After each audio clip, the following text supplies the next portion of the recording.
Thank you, Mr. Chairman. I believe America should be seeking restitution from these crime bosses and give the money back to victims. If the Chinese, Cambodian, and other governments cooperated, how could we go about doing that to any of the witnesses? Thank you for your question. The first thing we have to do is we've got to find this money, and that is doable. I think we have to, I've always operated with a what if we could mindset, and what if we could find additional money that is out there that belongs to victims. We should be doing a full-scale investigation using the data that we already have to identify where this cryptocurrency or cashed out cryptocurrency is located, and we should be recovering it for the victims. This is all doable work. We have not had the resources or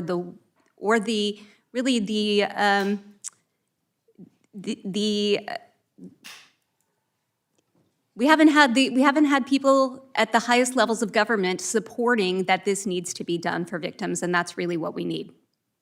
Yes. If I may add, this is a very important question. There's also a real-life applicable solution to this. We actually, this is not a necessarily hypothetical question. We have $15 billion of Bitcoin that was taken from one of these criminal actors that is sitting, and it is undetermined as of yet what is going to happen with that. I know that we're not here to get into all the legal specificities of what happens with that money, but the executive order by the— Who has that money?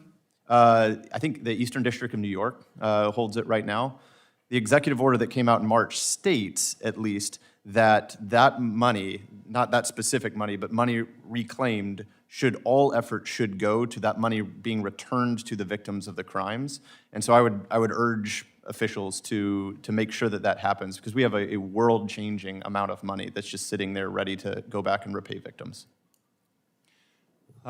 If I could add, I think you've seen where FinCEN has started to target many of the underground banks and online guarantee systems that Chinese criminal groups are using to move massive amounts of illicit cryptocurrency stolen in the scams. And I think current estimates, and these are very conservative estimates, are that 20% of global illicit cryptocurrency flows are processed by effectively Chinese organized crime groups. Some of these early efforts have already, I think, shown that it's possible to have significant disruptions to start cutting some of this off from the global financial system. That said, though, if you look right now on Telegram, there are countless numbers of these types of guarantee platforms that continue to process large amounts of cryptocurrency. And I think many of these, the vast majority of them, are not household names. No one's really, I think, doing that gathering of that open source intelligence, mapping out these different illicit cryptocurrency laundering services, and then really looking at how to comprehensively target these, as well as to target platforms like Telegram that are used extensively to move those illicit flows.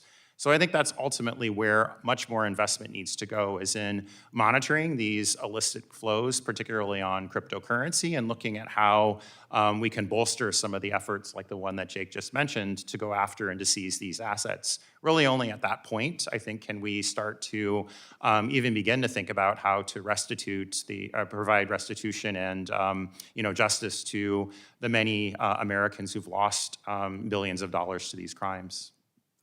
Thank you. My last question is, the Trump administration has sought to defund or shut down USAID, USIP, and the NED.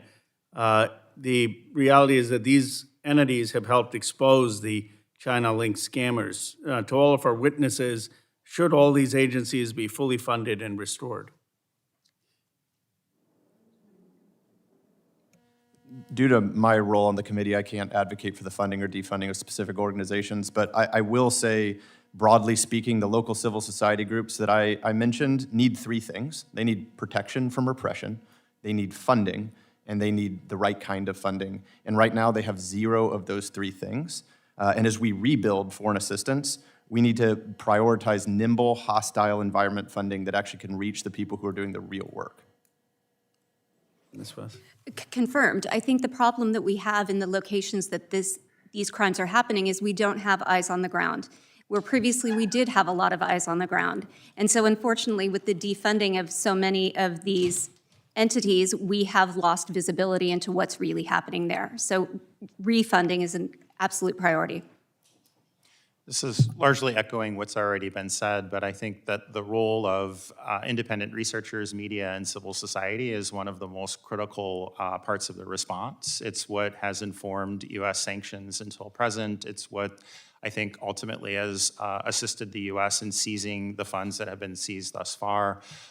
So without, I think, sustained funding to these types of groups, I don't think you're going to see the replication of what has been achieved over the past couple of years in terms of these initial seizures, these initial indictments, and also, the ability to put in place defensible types of sanctions packages. So I think it's really critical that that support goes to civil society, to researchers, and to others that are working on the ground to make this response possible.